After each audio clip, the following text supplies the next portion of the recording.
سبحانك لا علم. السلام عليكم ورحمة الله وبركاته. الحمد لله رب العالمين. الصلاة والسلام على أشرف الأنبياء والمرسلين وآله وأصحابه أجمعين. أما بعد فأعوذ بالله من الشيطان الرجيم. بسم الله الرحمن الرحيم.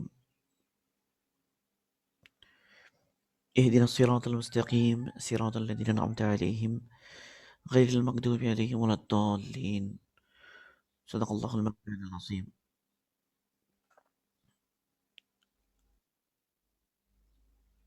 আলহামদুলিল্লাহ, আল্লাহ পাকের মেহেরবানি, আল্লাহ পাকের ইহসান, আল্লাহ সুবহানাহু ওয়া তাআলা আমাদেরকে আমাদের আজকের এই বিশেষ দাস শুরু করার তৌফিক দান করেছেন। এই জন্য আমরা দিল থেকে শুকর আদায় করি। আলহামদুলিল্লাহ। আজকের যে বিষয়বস্তু, এটা অনেক গুরুত্বপূর্ণ একটা বিষয়। কারণ আহলে সুন্নাহ ওয়াল জামাআহ এর পরিচয় জানা এবং তার যে আকীদা, তার যে মাসলাক, এর উপর থাকা, এর মধ্যে নিজেকে অন্তর্ভুক্ত রাখতে পারা, এটা অনেক গুরুত্বপূর্ণ একটা বিষয়। নাজাতের জন্য অনেক জরুরি। নাজাত পাওয়ার জন্য অনেক জরুরি যে আহলে সুন্নাহ ওয়াল জামাআহ এর পরিচয় জানা এবং তার মধ্যে যেন আমি থাকতে পারি। আহলে সুন্নাহ ওয়াল জামাআহ এর মধ্যে যেন আমি অন্তর্ভুক্ত হতে পারি, এই জন্য চেষ্টা করা। এখন যে কোনো বিষয়ে ইলম ছাড়া গন্তব্যে পৌঁছা সম্ভব হয় না। যে কোনো বিষয়ের ইলম জরুরি। হক এবং বাতিল বোঝার জন্য ইলম জরুরি, সবচেয়ে বেশি জরুরি। কারণ হলো, সব জামানায় যারা বাতিল আসে তারা আহলে সুন্নাহ ওয়াল জামাআহর পরিচয় দেয় নিজেদের। তারা দাবি করে যে আমরাও আহলে সুন্নাহ ওয়াল জামাআহ। তো রাসূল সাল্লাল্লাহু আলাইহি ওয়াসাল্লামের পক্ষ থেকে আহলে সুন্নাহ ওয়াল জামাআহ এর মধ্যে অন্তর্ভুক্ত থাকার জন্য বা হক জামাতের সাথে থাকার ব্যাপারে অনেক তারগীব, অনেক উৎসাহ এসেছে। এবং আহলুস সুন্নাহ ওয়াল জামাআহকে আল্লাহ রাসূল সাল্লাল্লাহু আলাইহি ওয়াসাল্লাম নাজাতপ্রাপ্ত দল হিসেবে উল্লেখ করেছেন।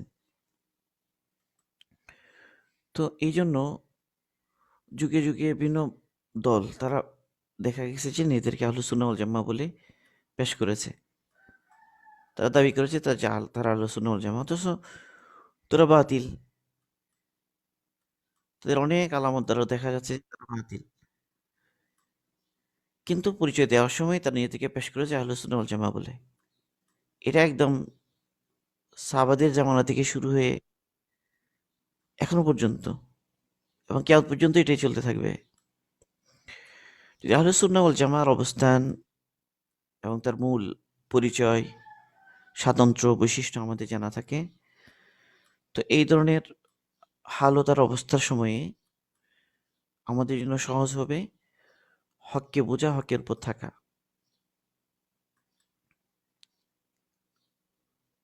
হকের উপর থাকা, হক কি এটা বোঝা আমাদের জন্য সহজ হবে।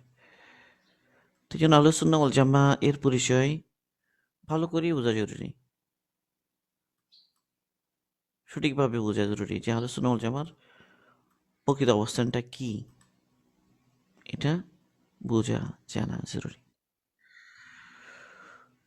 তো আল্লাহ পাক আমাদেরকে তৌফিক দান করুন আমরা যেন সর্বাবস্থায় আহলুস সুন্নাহ ওয়াল জামাআহর অন্তর্ভুক্ত থাকতে পারি। আহলুস সুন্নাহ ওয়াল জামাআহর অবস্থান যেন আমার কাছে পরিষ্কার থাকে। এই জন্য আল্লাহ সুবহানাহু ওয়া তাআলা কোরআনে পাকের মধ্যে আমাদেরকে যে দোয়া শিখিয়েছেন সূরা ফাতিহা, সূরা ফাতিহার মধ্যে বিষয়টা এসে গেছে যে ওখানে ইহদিনাস সিরাতাল মুস্তাকিম সিরাতাল লাযিনা আন'আমতা আলাইহিম গায়রিল মাগদুবি আলাইহিম ওয়ালাদ-দাল্লিন। আল্লাহ, আপনি আমাদেরকে সরল পথ দেখান, তাদের পথ যাদেরকে আপনি নিয়ামত দান করেছেন। এখানে এখানেও আল্লাহ সুবহানাহু ওয়া তাআলা এক বিশেষ দলের দিকে ইশারা করেছেন। তো এভাবে বিভিন্ন জায়গায় বিভিন্ন নুসুসের মধ্যে আমরা এটা পাবো। কোথাও আল্লাহ পাক বলেন যে সাবিলুল মুমিনিন, যারা তাদের পথ আঁকড়ে ধরো। ও ইয়াত্তাবি গায়রা সাবিলিল মুমিনিন নুওয়াল্লিহি মা তাওয়াল্লা ওয়া নুসলিহি জাহান্নাম ওয়া সাআত মাসীরা। যারা মানে হক স্পষ্ট হয়ে যাওয়ার পরেও তারা সাবিলুল মুমিনিনের রাস্তা ভিন্ন অন্য পথ এখতিয়ার করে। তাহলে বোঝা গেল যে সবসময় হকের উপর থাকা এবং হককে চেনা, হকের মানদণ্ডগুলো বোঝা জরুরি। এগুলো অনেক অনেক সময় আকাইদের ক্ষেত্রে হয় বিষয়গুলো, কোনো আমালের ক্ষেত্রে হয়, কখনো কোনো দর্শন বা কোনো চিন্তা বা কোনো মত বা কোনো অবস্থানের ক্ষেত্রে হয়। তো আহলে সুন্নাহ ওয়াল জামা এর পরিচয় বুঝার জন্য আব্দুল মালিক শাহ হুজুর দামাত বারাকাতুহুমের ওনারই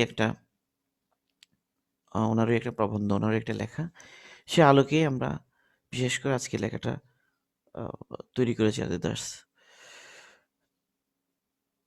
তো এখানে আমরা যদি এটা ইনশাল্লাহ সামনে রেখে আগাই তাহলে সহজ হবে ইনশাল্লাহ। তো যে বিষয়টা আহলে সুন্নাহ ওয়াল জামা, তো প্রথম হলো যে আহলে সুন্নাহ ওয়াল জামা এর পরিচয় এবং বৈশিষ্ট্য সম্পর্কে জানা।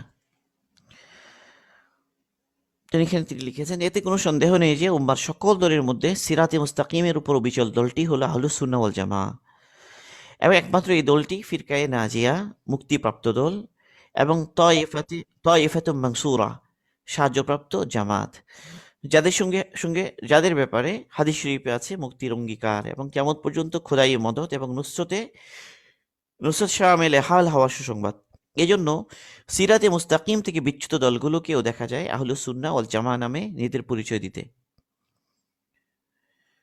অথচ আহলুস সুন্নাহ ওয়াল জামা নামটিতেই রয়েছে এ নামে অভিহিত হওয়ার মানদণ্ড, যার ভিত্তিতে আসল নকলের পার্থক্য নিরূপণ করা অতি সহজ।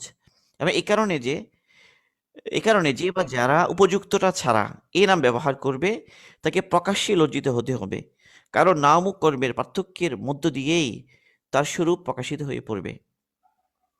তো হুজুর শুরুতেই এখানে যে বিষয়টা আনার চেষ্টা করেছেন আমাদের সামনে, সেটা হলো যে আহলুস সুন্নাহ ওয়াল জামা যাদের ব্যাপারে আল্লাহ রসুল বলেছেন যে তারা নাজাতপ্রাপ্ত এবং তারা একমাত্র ফিরকায়ে নাজিয়া এবং তারাই আত-তাইফাতুম মানসুরা সাহায্যপ্রাপ্ত দল বা জামাত।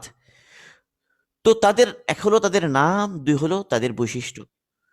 তো তাদের নাম যেটা, সেটা এসেছে আবার নুসুস থেকে, মানে নাজাতপ্রাপ্ত দলের নাম যেটা যেটা আমরা বলছি যে আহলুস সুন্নাহ ওয়াল জামা, তাহলে এই নামটা এলো থেকে, এটা একটা গুরুত্বপূর্ণ বিষয়। তো তিনি শুরুতেই এনেছেন যেখানে এই নামের উৎস কি, নাজাতপ্রাপ্ত দলের এই নাম, এটা এসেছেও হাদিস থেকে। যেমন এই হাদিসটি তিনি এনেছেন এখানে সুনানে আবু দাউদ হাদিস নাম্বার 4596, এবং এই হাদিসটা আবার মুসনাদ আহমদের মধ্যে এসেছে হাদিস নম্বর 16937, এবং তিনি হাদিসটার এখানে সনদ সহ সনদের মান সহ বলে দিয়েছেন হাদিসটির সনদ সহিহ। হাদিসটা কি, তিনি বলেন যে আলা ইন্না মান ক্বাবলাকুম মিন আহলিল কিতাবি ইফতারাকু আলা থিনতাইনে ওয়া সাবঈনা মিল্লাহ ওয়া ইন্না হাযিহিল মিল্লাহ সাতাফতারিকু আলা 73 ثنتان وسبعون في النار وواحدة في الجنة وهي الجماعة। জেনে রাখো তোমাদের পূর্ববর্তী আহলি কিতাব 72 দলে বিভক্ত হয়েছে, আর এই উম্মত বিভক্ত হবে 73 দলে। 72 দল জাহান্নামী হবে আর একটি দলই জান্নাতি হবে, এবং সেই দলটি হচ্ছে আল জামাআ। তাহলে দেখা গেল যে এখানে যে শব্দটি এসে গেলে হাদিসে সেটা আল জামাআ। তাহলে বোঝা যাচ্ছে যে আহলুস সুন্নাহ ওয়াল জামা বলে সম্বোধন করা হচ্ছে যে দলকে, সেই দলের নামকরণের বিষয়টাও হাদিস থেকে এসে গেল, এখানে আল জামা বিষয়টা এসে গেল। এবং আল্লাহ রসুল এখানে আমাদেরকে বুঝালেন যে আগের উম্মা তারাও ভাগ হয়েছে 72 দলে, তো আমাদের যে দল, আমাদের যে উম্মা, এরাও ভাগ হবে 73 দলে, এর মধ্যে 72 দল হবে জাহান্নামে। মানে কত ভয়ানক কথা! 72-এর মধ্যে অন্তর্ভুক্ত হলেই আমি চলে যাব জাহান্নামে। আল্লাহ পাক আমাদেরকে হেফাজত করুন। মাত্র একটা দল হবে না জান্নাতি, তারা কারা? আল জামা। এখানে জামা শব্দটা সুস্পষ্টভাবে এসে গেল। আরো বিভিন্ন হাদিসের মধ্যে আল্লাহ রাসূল বলেছে আলাইকুম বিল জামা, তোমরা জামাতকে আঁকড়ে ধরো। মান শাযযা শাযযা ফিন্নার, যে বিচ্ছিন্ন হবে সে বিচ্ছিন্ন হয়ে জাহান্নামে নিক্ষিপ্ত হবে। তাহলে বোঝা গেল জামা এর সাথে থাকাটা রহমত, জামাত থেকে বিচ্ছিন্ন হওয়াটা আযাব। এভাবে বিভিন্ন হাদিসে এসে গেছে। তো এখানে জামা শব্দ দ্বারা আহলুস সুন্নাহ ওয়াল জামা নাজাতপ্রাপ্ত দল তার মধ্যে অন্তর্ভুক্ত থাকার জন্য বলা হচ্ছে। এরপর আরেকটা হাদিস এনেছেন, এটা হলো তিরমিজি শরীফের হাদিস 2641 কিতাবুল ঈমান থেকে, ইন্না বানি ইসরাঈলা তাফাররাকাত আলা 72 মিল্লাহ ওয়া তাফতারিকু উম্মতি আলা 73 মিল্লাহ কুল্লুহুম ফিন-নার ইল্লা মিল্লাতুন ওয়াহিদা ক্বালু ওয়ামান হিয়া ইয়া রাসূলুল্লাহ ক্বালা মা আনা আলাইহি ওয়া আসহাবি قال الترمذي هذا حديث مفسر غريب لا نعرفه مثل هذا إلا من هذا الوجه এখানে ইমাম তিরমিজি রাহিমাহুল্লাহ হাদিস আনলেন কিতাবুল ইমানে যে বনি ইসরাইল তারা 72 দলে বিভক্ত হয়েছে আর আমার উম্মত 73 দলে বিভক্ত হবে, একটি দল ছাড়া সবাই জাহান্নামী হবে। সাহাবায়ে ইকরাম রাদিয়াল্লাহু আনহুম জিজ্ঞাসা করলেন, ইয়া রাসূলুল্লাহ তারা কারা? রাসূলুল্লাহ সাল্লাল্লাহু আলাইহি ওয়াসাল্লাম ইরশাদ করলেন, যারা আমার এবং আমার সাহাবীগণের প্রতি অবিচল থাকবে কেবল তারাই হলো কি নাজাতপ্রাপ্ত দল। মা আনা আলাইহি ওয়া আসহাবি।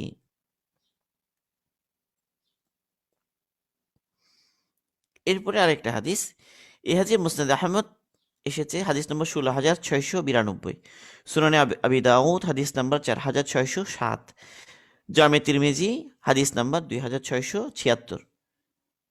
ইমাম তিরমিজি রাহিমাহুল্লাহ এখানে হাদিসটি সনদ সহিহ বলেছেন।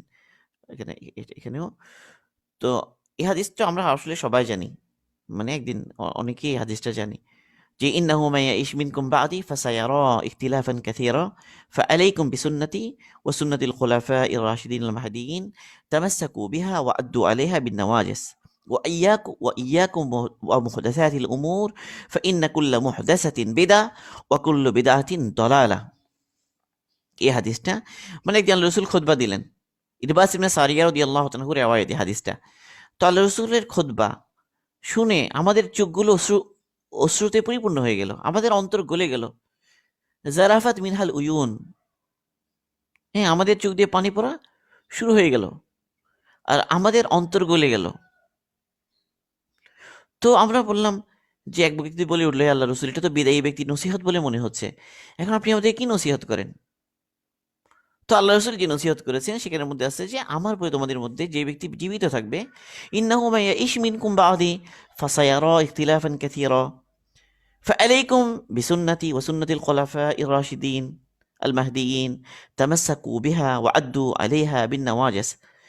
আল্লাহ রাসূল বললেন যে ইন্নাহু মান ইয়াইশ মিনকুম বা'দি, আমার পরে তোমাদের মধ্যে যে ব্যক্তি জীবিত থাকবে ফাসায়ারা, সে দেখবে ইখতিলাফান কাসীরা, অনেক ইখতিলাফ, অনেক মতবিরোধ। মানে মতবিরোধ যে হবে উম্মার মাঝে সেটা রসুল বলে দিয়েছেন। তাহলে মতবিরোধ না হওয়াটা অসম্ভব, হবেই, যে রসুল বলে দিয়েছেন মতবিরোধ হবে। এখন সে মতবিরোধ যখন হবে, এখন আমাদের করণীয় কি? আমরা কি করব? কি করলে আমরা নাজাত পাবো? উম্মাকে কি করা দরকার সে ব্যাপারে আল্লাহ রসুল দিক নির্দেশনা দিয়ে দিলেন। এখানে নির্দেশনা দিতে গিয়ে আল্লাহ রসুল দুইটা কথা বললেন, একটা ধরার কথা বললেন, একটা ছাড়ার কথা বললেন। ধরার কথা বললেন কি, আলাইকুম বিসুন্নতি ওয়া সুন্নাতিল খুলাফাইর রাশিদিন আল মাহদিয়িন, কি করো তোমরা? আলাইকুম, আলাইকুম মানে হলো মজবুত করে ধরো, মজবুত ভাবে ধারণ করো। আলাইকুম শব্দটা আসে আলাইকুম বিল জামা, কোথাও এসেছে যেমন, এবং এখানে এসেছে আলাইকুম বিসুন্নতি ও সুন্নাতিল খুলাফাইর রাশিদিন আল মাহদিয়িন, তোমরা আমার সুন্নাহ এবং আমার খুলাফায়ে রাশিদিন সুন্নাহকে, হেদায়েত প্রাপ্ত খুলাফায়ে রাশিদিন বলেছেন, খুলাফায়ে রাশিদিন আল মাহদিয়িন বলেছেন যে তাদের সুন্নাহকে আঁকড়ে ধরো। তামাসসাকু বিহা, মজবুত ভাবে ধরো, মারির দাঁত দিয়ে আঁকড়ে ধরো। আলাইকা আলাইহা বিন নওয়াজিস, আদ্দু আলাইহা বিন নওয়াজিস, আদ্দু আলাইহা বিন নওয়াজিস মানে হলো যে মারির দাঁত দিয়ে আঁকড়ে ধরো। মানে রাসূল সাল্লাল্লাহু আলাইহি ওয়াসাল্লাম উম্মাহকে সুন্নাহ আঁকড়ে ধরার ব্যাপারে কি মজবুত নসিহত আল্লাহ রাসূল করছেন, যে মারির দাঁত দিয়ে আঁকড়ে ধরো, কামড়ে ধরো, মজবুত ভাবে ধরো। এটা হলো ধরার ক্ষেত্রে। এরপরে বর্জনের ক্ষেত্রে, বাঁচার ক্ষেত্রে কি বললেন? ওয়া ইয়াকুম, ওয়া ইয়াকুম মানে তোমরা বিরত থাকো, ওয়া মুহদাসাতিল উমুর, প্রত্যেক নব আবিষ্কৃত বিষয়াদি থেকে, বা যে জিনিসটা নব আবিষ্কৃত, সেটা হতে পারে চিন্তার ক্ষেত্রে নতুন, সেটা হতে পারে কাজের দিক দিয়ে নতুন, সেটা হতে পারে বিশ্বাসের দিক দিয়ে নতুন, সেটা হতে পারে যে ব্যাখ্যার দিক দিয়ে নতুন। মানে বিশ্বাসের ক্ষেত্রে এমন একটা বিশ্বাসকে যুক্ত করা যে বিশ্বাসটা সম্পূর্ণ নতুন, সালফে সালিহিনের যে বিশ্বাস ওখান থেকে সরে গেল সেটা, অথবা এমন একটা আমল, এমন একটা কাজ যে কাজটা নতুন, যেটার কোনো নজির আগে নাই, অথবা এমন কোনো কথা কোরআন এবং সুন্নাহর এমন কোনো ব্যাখ্যা, যে ব্যাখ্যাটা, যে কোরআন এবং সুন্নাহর যে ব্যাখ্যা আমাদের কাছে মজুদ আছে সালাফদের তরফ থেকে, আল্লাহ রসুল থেকে, সাহাবাদের তরফ থেকে, তাবেঈনদের তরফ থেকে, সেই ব্যাখ্যার সাথে মিলে না, সে নতুন। অথবা যে কথাটা সম্পূর্ণ একটা ভিন্ন কথা, বিচ্ছিন্ন একটা কথা। তো সেই ধরনের কথা থেকে, সেই ধরনের কাজ থেকে, সেই ধরনের আকীদা থেকে তোমরা বাঁচো। এটা বেদা। তো বেদা কখনো আকীদার ক্ষেত্রে হয়, বেদা কখনো আমালের ক্ষেত্রে হয়। বেদা যে নতুন জিনিস, সৃষ্ট জিনিস, এটা কখনো আকাইদের ক্ষেত্রে হয়, কখনো এটা আমালের ক্ষেত্রে হয়। আম্মাজান আয়েশা সিদ্দিকা রাদিয়াল্লাহু তাআলা আনহার একটা রিওয়ায়াত আছে, এটা বুখারী মুসলিম দুই জায়গায় এসেছে। তিনি রিওয়ায়াত করেন, ক্বালা রাসূলুল্লাহ সাল্লাল্লাহু আলাইহি ওয়াসাল্লাম, মান আহদাসা ফি আমরিনা হাযা মা লাইসা মিনহু ফাহুয়া রাদ। যে ব্যক্তি আমার এই দিনের ভিতরে এমন কোনো নতুন জিনিস কি করবে, আবিষ্কার করবে, যেটা আগে থেকে ছিল না, লাইসা মা লাইসা মিনহু, যেটা এর মধ্যে আসলে নাই, এর অন্তর্ভুক্ত নয়, ফাহুয়া রাদ, সেটা পরিত্যাজ্য। তো বলা হয় যে ইসলামের মধ্যে আলোচিত যে হাদিসের বিশাল ভান্ডার, এই ভান্ডারের মধ্যে চারটা হাদিস বড় গুরুত্বপূর্ণ। কেউ চারটা বলেছেন, কেউ ছয়টা বলেছেন। এভাবে আলোচিত হাদিসগুলো থেকে উম্মতের জন্য আমলযোগ্য বা উম্মাহ নাজাত পাওয়ার জন্য যে হাদিসগুলোকে ধরতে হবে, এগুলো বিভিন্ন জায়গায় মুহাদ্দিসগণ ইশারা করেছেন এই সমস্ত হাদিসের দিকে। তো চারটা হাদিসের কথা বলা হয়, এই চারটার মধ্যে একটা হলো ইন্নামাল আমালু বিন্নিয়াত, এটা। আরেকটা বলা হয় এই হাদিসটা, যে সুন্নাহকে আঁকড়ে ধরা, বেদাত থেকে বাঁচার ব্যাপারে। মান আহদাসা ফি আমরিনা হাযা মা লাইসা মিনহু ফাহুয়া রাদ। যে ব্যক্তি আমার এই দিনের ভিতরে এমন কোনো জিনিস আবিষ্কার করে, এমন কোনো জিনিস নিয়ে আসে যেটা আসলে এর মধ্যে ছিল না, ফাহুয়া রাদ, সেটা পরিত্যাজ্য। তো ওখানেও বেদাত থেকে বাঁচা, নতুন জিনিস থেকে বাঁচার ব্যাপারে তারগিব আছে, যেমনটা এখানে আছে। যে আল্লাহ রাসূল বললেন, কুল্লু বিদআতিন ফাইন্না কুল্লা মুহদাসাতিন বিদআ ওয়া কুল্লু বিদআতিন দালালা। কারণ প্রত্যেক নবসৃষ্ট জিনিস এটা হলো বিদআ, এবং প্রত্যেক বিদআ হলো গুমরাহি। তাহলে এই হাদিসগুলো দ্বারা দুইটা বিষয় এলো, একটা হলো জামা কে আঁকড়ে ধরা, ওয়াহুয়াল জামাআতু, ওয়াহিয়াল জামাআতু, বলে জামাতের দিকে ইশারা হলো। আর বলে যে আলাইকুম বিসুন্নাহ, আলাইকুম বিসুন্নাহ, বিসুন্নতি ওয়া সুন্নাতিল খুলাফায়ে রাশিদিন আল মাহদিয়িন। যে সুন্নাহকে আঁকড়ে ধরার কথা বলা হলো আলাইকুম বলে, আবার জামাকে আঁকড়ে ধরার কথা বলা হলো। তাহলে এই হাদিসগুলো দ্বারা স্পষ্ট হয়ে গেল যে যখন উম্মার মধ্যে বহু মত এবং পথের উদ্ভব ঘটবে, তখন সিরাতে মুস্তাকিমের উপর দৃঢ়ভাবে থাকার জন্য রাসূল সাল্লাল্লাহু আলাইহি ওয়াসাল্লামের সুন্নাহ এবং খোলাফায়ে রাশিদিনের সুন্নাহকে দৃঢ়ভাবে ধারণ করতে হবে।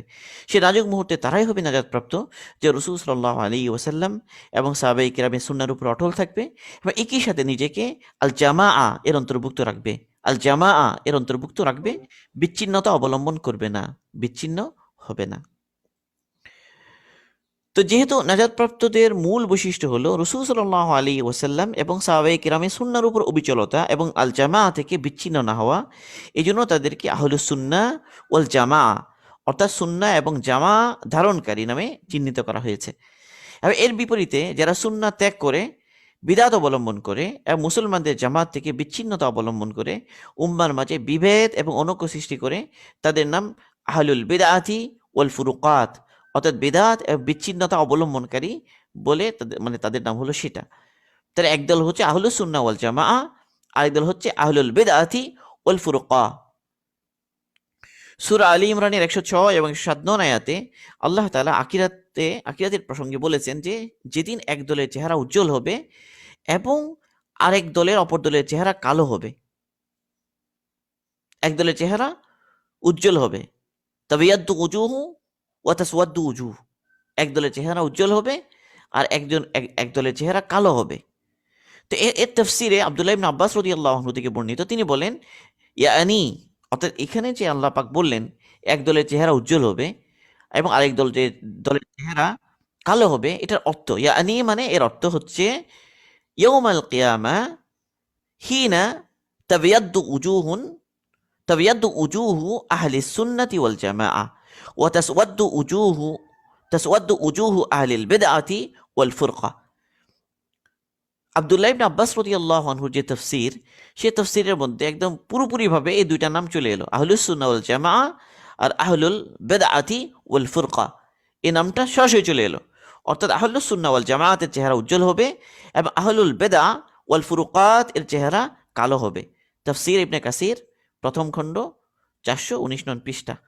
আদ-দুরুল মানসুর ফি ফি তাফসীরি বিল মা'থুর, আল্লামা জালালউদ্দিন সুয়ুতী রাহিমাহুল্লাহ, ওনার এই তাফসীরের 74 খণ্ডে 63 পৃষ্ঠা।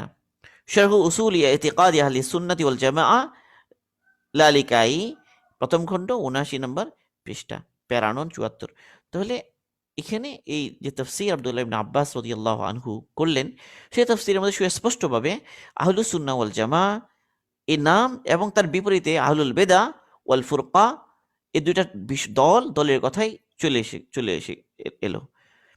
এখন এক কথা হলো যে আল সুন্নাহ এটার কি অর্থ, আল জামা এটার কি অর্থ? আমরা জেনেছি যে আহলুস সুন্নাহ ওয়াল জামাআহ এর বৈশিষ্ট্য হলো সুন্নাহর অনুসরণ এবং আল জামাআহ এর মধ্যে শামিল থাকা, আর তা থেকে বিচ্ছিন্ন না হওয়া। এখন আমাদেরকে এই দুই শব্দের মর্ম বুঝতে হবে যে সুন্নাহ মানে কি এবং জামা মানে কি। কারণ এখানে দুইটা শব্দ এসে গেল, একটা সুন্নাহ, একটা জামা। কুরআন হাদিসের আলোকে আলিমগণ সুন্নাহর অর্থ বর্ণনা করেছেন, যে সংজ্ঞাটা দিয়েছেন উলামা ইকরাম, সেই সংজ্ঞাটা একটু আমরা দেখি। ওয়াসুন্নাতু হিয়াত তরিকাতুল মাসলুকাতু ফায়াশমালু যালিকা আত-তামাসসুকা বিমা কানা আলাইহি হুয়া ওয়া খুলাফাউহু আর-রাশিদুন মিনাল ইতিকাদাত ওয়াল আমাল ওয়াল আকওয়াল। ওয়াসুন্নাহ, সুন্নাহ হচ্ছে হিয়াত তরিকাতুল মাসলুকা, তরিকা মানে পথ বা পন্থা, মাসলুকা মানে আসলে অনুষ্ঠিত, যেটার উপর ছিলেন তারা। ফায়াশমালু যালিকা সেটা শামিল করে, আর তামাসসুকা ধারণ করা, বিহা বিমা বিমা কান আলাইহি ওই পথকে ধারণ করা যেটার উপর ছিলেন, হুয়া মানে তিনি মানে আল্লাহ রাসূল সাল্লাল্লাহু আলাইহি ওয়াসাল্লাম, ওয়া খুলাফাউহু এবং তার খলিফাগণ। তারা কারা? রাশিদুন, যারা খোলাফায়ে রাশিদিন। কোন ক্ষেত্রে সেটা? এই পথ পন্থাটা কোন কোন কোন ক্ষেত্রে? মিনাল ইতিকাদাত, এক হলো বিশ্বাসের ক্ষেত্রে, আকীদা এবং বিশ্বাসের ক্ষেত্রে। ওয়াল আমাল, দুই নম্বর হলো আমালের ক্ষেত্রে। তিন নম্বর ওয়াল আকওয়াল, কথা মানে ব্যাখ্যা, এই ধরনের ক্ষেত্রে।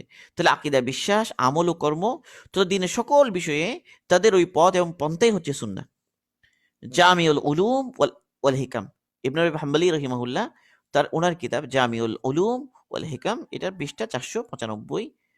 as-sunnatun nabawiyyah ওয়া মাদলুলু ওয়া মাদলুল ওয়া মাদলুলুহা আশ-শারঈ, এটা আব্দুল ফাত্তাহ আবু গুদ্দার রাহিমাহুল্লাহ একটা কিতাব, as-sunnatun nabawiyyah ওয়া মাদলুলুহা আশ-শারঈ। তো এখানেও এসেছে সেটা। তাহলে এটা হলো সুন্নাহ। সুন্নাহ বলতে তাহলে বোঝা যাবে যে আমরা কোনটাকে বলবো, যে আকাইদের ক্ষেত্রে যে পথের উপর রাসূল ছিলেন এবং খোলাফায়ে রাশিদিন ছিলেন, সেটা হলো আকাইদের ক্ষেত্রে সুন্নাহ। একিবা আমালের ক্ষেত্রে যে আমালের উপর রাসূল ছিলেন এবং খোলাফায়ে রাশিদিন ছিলেন, সে আমালটাই হলো সুন্নাহ। একইভাবে কথা, ব্যাখ্যা, কোরআন এবং সুন্নাহর ব্যাখ্যার ক্ষেত্রে বা এরকম অন্য সব বিষয়গুলোর ক্ষেত্রে, দর্শনের ক্ষেত্রে, চিন্তার ক্ষেত্রে, ফিলোসফির ক্ষেত্রে, যেকোনো বিষয়ে, যেকোনো চিন্তা বা দর্শন আমরা কবুল করার ক্ষেত্রে, যেমন এখন তো আধুনিক অনেক দর্শন এসে গেছে যেগুলো আহলুস সুন্নাহ ওয়াল জামাআহ এর বিশ্বাস বা ইসলামী যে চিন্তা চেতনারই খেলাপ, সম্পূর্ণ ভিন্ন। এবং এই বিষয়গুলো মানুষ গ্রহণ করে নিচ্ছে এবং সেগুলোকে ঠিক মনে করছে। তাহলে এখানে মূল মানদণ্ড কি সেটা আমাদের সামনে স্পষ্ট হলো। সুন্নাহ বললে কি বিষয় আসবে? আসলে সুন্নাহ শব্দ একটা ব্যাপক শব্দ। অনেক সময় আমরা ফিকহি পরিভাষায় একটা শব্দ আছে সুন্নাহ, মানে ফিকহি পরিভাষার মধ্যে যে বিভিন্ন স্তরগুলো বোঝানোর জন্য শব্দটা ব্যবহার করা হয় সুন্নাহ, যেমন ফরজ, ওয়াজিব, সুন্নাহ, মুস্তাহাব এভাবে বলা হয়। তাহলে সেই ক্ষেত্রে যে সুন্নাহ, সেটা কিন্তু ফিকহি পরিভাষা সুন্নাহ। কিন্তু যখন কোরআন এবং নুসুসের মধ্যে যখন সুন্নাহর কথা বলা হবে, আলাইকুম বিসুন্নাহ বলা হবে, সুন্নাহকে আঁকড়ে ধরার কথা বলা হবে, এখানে কেবল ওই ফিকহি সুন্নাহ উদ্দেশ্য হবে না, বরং এর মধ্যে ফরজও ঢুকবে, ওয়াজিবাতও ঢুকবে, সুন্নাহও ঢুকবে, নফলও ঢুকবে, এটার মধ্যে ইতিকাদও ঢুকবে, এটার মধ্যে বিশ্বাসও ঢুকবে। সব বিষয়গুলো ঢুকবে যখন সুন্নাহ শব্দটা ব্যবহার হবে। এরপর কথা হলো যে আল জামা, এই জামার মধ্যে 4টা বিষয় রয়ে গিয়েছে। 1 নাম্বার, আমিরুল মোমিনিন বা সুলতানের কর্তৃত্ব স্বীকারকারীদের থেকে বিচ্ছিন্ন না হওয়া এবং শরীয়ত সম্মত বিষয়ে তার আনুগত্য বর্জন না করা। আমিরুল মোমিনিন এবং সুলতানের কর্তৃত্ব স্বীকারকারীদের থেকে বিচ্ছিন্ন না হওয়া এবং শরীয়ত সম্মত বিষয়ে তার আনুগত্য বর্জন না করা। ফাতহুল বারি 13 নং খণ্ড 37 পৃষ্ঠা, হাদিস 7084 আলোচনায়। প্রথম যে ফেরকাটা গঠিত হলো উম্মার মধ্যে খাওয়ারেজ। তো খাওয়ারেজ যেটা আলী রাদিয়াল্লাহু জামানায়, সেটা আলী রাদিয়াল্লাহু তাআলা আনহু, তিনি আমিরুল মুমিনিন, তার যে দল, তার যে জামা, সেটার বিরুদ্ধে বিদ্রোহ ঘোষণা করে তারা আলাদা হয়ে গেল। এটা হলো খাওয়ারেজ, খারেজিরা। মুসলমানদের মূল দল, যেখানে একজন আমির আছেন, এবং সবাই তার কর্তৃত্ব মেনে নিয়েছেন, তাদের থেকে বিচ্ছিন্ন হয়ে তারা একটা আলাদা পথে চলে গেল খাওয়ারেজ। তো এই জন্য এটা একটা বৈশিষ্ট্য। 2 নম্বর হলো শরীয়তের আহকাম ও বিধানের ক্ষেত্রে উম্মার আমলে মোতাওয়ারাস। তো আমলে মোতাওয়ারাসের অর্থ হলো সাহাবা তাবেঈনের যুগ থেকে চলে আসা কর্মধারা এবং উম্মার সকল আলিম বা অধিকাংশ আলিমের ইজমা ও ঐক্যের বিরোধিতা না করা। এটা একটা গুরুত্বপূর্ণ বিষয়। একটা গেল যে আকাইদের বিষয়, একটা হলো আহকামের বিষয়। আহকাম এবং বিধান, আহকাম এবং বিধানের ক্ষেত্রে উম্মার আমলে মুতওয়ারাস দ্বারা উদ্দেশ্য হলো মানে সাহাবা তাবেঈদের যুগ থেকে চলে আসছে যে কর্মধারা, এবং উম্মার সকল উম্মা আলিম এবং অধিকাংশ আলিমের ইজমা এবং ঐক্যের বিরোধিতা না করা। একটা বিষয় মনে রাখতে হবে যে অনেক সময় অনেকগুলো বিচ্ছিন্ন রায় থাকে। ধরা যাক যে কোরআনের কোনো একটা আয়াতের তফসির প্রসঙ্গে অনেকগুলো রায় আমরা তফসিরের কিতাব যখন খুলব, দেখা যাবে যে কোনো একটা আয়াতে একটা তফসির করতে গিয়ে একটা আয়াতের অনেকগুলো রায় এসে গেছে। এখন এই রায়ের মধ্যে কোন রায়টা প্রাধান্য পাবে এবং কোন রায়টা প্রাধান্য পাবে না, এটা একটা কিন্তু গুরুত্বপূর্ণ বিষয়। অনেক সময় অনেক ধরনের রায় চলে আসে কোনো একটা আয়াতের তফসির প্রসঙ্গে, এর মধ্যে কোনো একটা মত, যেটা কোনো একটা তফসির, এটা উম্মাহ গ্রহণ করেছে এবং এটাকে মেনে নিয়েছে। তো এটা হলো রাজেহ তফসির, রাজেহ বলা হবে এটাকে। আরেকটা হলো যে ওটাও তফসিরের কিতাবে কিন্তু আছে, হয়তো দেখা যায় একদম পিছনের দিকে আসে, অথবা কিলা বলে আসে, আছে কিলা, অথবা সেখানে যিনি মুফাসসির তিনি স্বয়ং ওখানে উল্লেখ করে দিয়েছেন হাজা সহিহুন বা হাজা রাজেহুন, এভাবে বলে দিয়েছেন। এটা এটা আমরা আমরা দেখবো। এই জন্য অনেক সময় হয় কি যে আমরা তফসির নিজে নিজে তফসির পড়া শুরু করে দিই, আমরা নিজে নিজে হাদিসের সরা পড়া, ব্যাখ্যা গ্রন্থ পড়া শুরু করে দিই। কিন্তু এখানে একটা মুশকিল হলো যে আহলে তারজি মানে হলো যারা প্রাধান্য দেওয়ার যোগ্যতা রাখেন। যখন কোনো একটা বিষয়ে একাধিক রায় চলে আসে, কোনো কোরআনের একটা আয়াতের ব্যাখ্যা করতে গিয়ে, তাফসীর করতে গিয়ে একাধিক রায় চলে এলো। আমি আপনি যেই তাফসীর পড়লাম, ধরা যাক যে সেখানেও একাধিক রায় এসে গেল। কিংবা ধরেন আমরা একই আয়াতটা কয়েকটা তাফসীরের মধ্যে দেখলাম। ১০-১২টা তাফসীরের মধ্যে দেখলাম। অনেকগুলো ওখানে মত এসে গেল বিভিন্ন জায়গায় বিভিন্ন। এখন কোনটা রাজে হবে? কোনটা গ্রহণ করব? তো এইজন্য উসুলে তাফসীর আছে কিছু, যে উসুলে তাফসীর আছে এবং তাফসীরের মধ্যে কোন তাফসীরকে প্রাধান্য দেয়া হবে, এরকম কিছু মানুষ আছেন যারা এই লাইনে বড়। তারা কি করেন? তারা এর মধ্যে একটা রায়কে তারজিহ দেন, প্রাধান্য দেন। সেই প্রাধান্যপ্রাপ্ত রায় এটার উপরেই কি উম্মার অবস্থান। আর আরো অনেকগুলো যে ব্যাখ্যা পরবর্তীতে এসে গেল বা পরবর্তীতে লেখা হয়ে গেল, হ্যাঁ হয়তো সেটাও একটা মত কেউ বলেছেন, কিন্তু সেটা কি পায়নি, প্রাধান্য পায়নি। তো একটা জিনিস সবসময় মনে রাখতে হবে যে যখনই কোনো একটা ব্যাপারে একাধিক রায় থাকে, বিশেষ করে তাফসীরের ক্ষেত্রে বা কোনো হাদিসের ব্যাখ্যার ক্ষেত্রে, অথবা কোনো একটা মাসআলার মধ্যে ফতোয়ার ক্ষেত্রেও থাকে অনেক সময় যে একাধিক রায় থাকে। একই মাযহাব, একই মাযহাবের মধ্যে অনেকগুলো রায় হয়ে গেল। এমন হতে পারে কখনো, কখনো। কিন্তু প্রতিটা মাযহাবের মধ্যে দেখা যাবে যে কিছু ব্যক্তি এমন আছেন, যারা ইমামদের মধ্যে বা যারা ফুকাহাদের মধ্যে এমন একদল আছেন যাদেরকে আহলুত তারজিহ বলা হয়। আহলুত তারজিহ মানে তারা প্রাধান্য দেওয়ার যোগ্যতা রাখেন। অর্থাৎ তারা রেফার করতে পারেন যে তুমি কোনটা নিবা এর মধ্যে। কার মতটা কোন ক্ষেত্রে নিবা। যেমন ধরা যাক যে হানাফি মাযহাবের মধ্যে কোন একটা মাসআলা এলো যে বিচার সম্পর্কে, বিচার কাজা সম্পর্কে। তো কাজা সম্পর্কিত একটা মাসআলা, সেখানে ইমাম আবু হানিফা রহিমাহুল্লাহ ওনার একটা রায় আছে, ইমাম আবু ইউসুফ রহিমাহুল্লাহ ওনার একটা রায় আছে, ইমাম মুহাম্মদ রহিমাহুল্লাহ দরাজি ওনার একটা রায় আছে। এখন যারা আহলে তারজি তারা বলবেন যে দেখো, তারা তারজিহ দিলেন। তারা বললেন যে এটা তো কাজা সম্পর্কিত বিষয়, বিচার সম্পর্কিত বিষয়। তো এই ব্যাপারে অভিজ্ঞতা বেশি হলো আবু ইউসুফ রহিমাহুল্লাহ, কারণ উনি অনেক লম্বা সময় ধরে কাজী ছিলেন।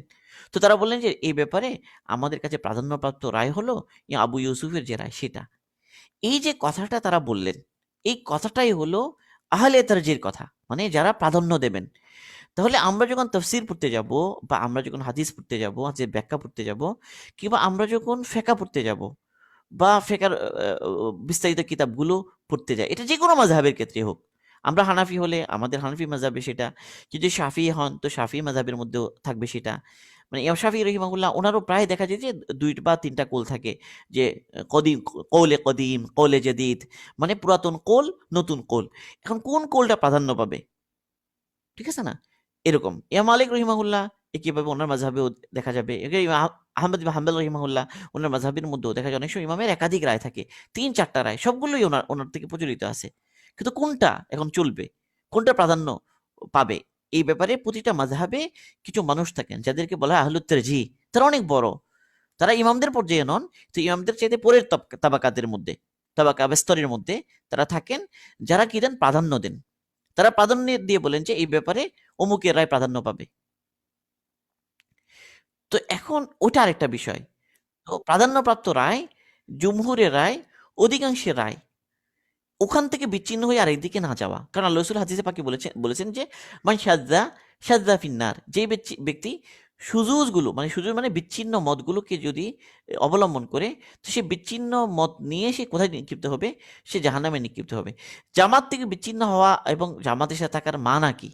এটা কি মানে শরীরগত অবস্থান, মানে শারীরিকভাবে এক জায়গায় থাকা বোঝানো হচ্ছে যে না, এটা আসলে মত বা চিন্তা, মত চিন্তা পথ, এটার ক্ষেত্রে বলা হচ্ছে। কারণ হলো সালফে সালিন তারা তো চলে গেছে, দুনিয়াতে আর নাই।